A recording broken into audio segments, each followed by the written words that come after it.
What do you make of the Premier's statements on the prospect of China's formalized QE program and the US's hike in rates? He says when QE is in place, they may be all sorts of players managing to stay afloat in this big ocean, yet it's difficult really to predict now what may come out of it when QE is withdrawn. Would you say that he's right on the money? He quite clearly is worried about the level of activity in the Chinese economy. If he hadn't been worried about that, he wouldn't have found it necessary to talk about throwing liquidity into the pot. So quite clearly, there's been some change in view because a year ago, 2 years ago, the Chinese authorities thought they had everything under control. They thought they didn't need to do the sort of stuff that the Brits and the Americans were doing. They acknowledged that the economy is somewhat weaker, perhaps substantially weaker.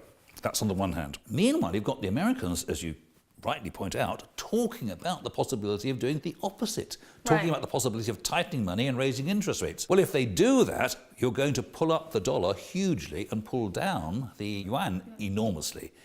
And that's going to cheapen the Chinese product in selling into America. What he's really not willing to admit outright is they're engaging in their own easing programs. You don't have to call it QE, but the Chinese are as powerless as the Americans are to market forces. So what are we going to see in the next decade amongst these two economic giants? Depression. You can't always have a nice solution to every scenario. Sometimes you have to take a bit of pain, and what you have to do is grit your teeth, tighten your belt, put your head down and live through it. It won't last forever. The depression of the 1930s didn't last forever. The depression of the 1890s and the 1820s didn't last forever.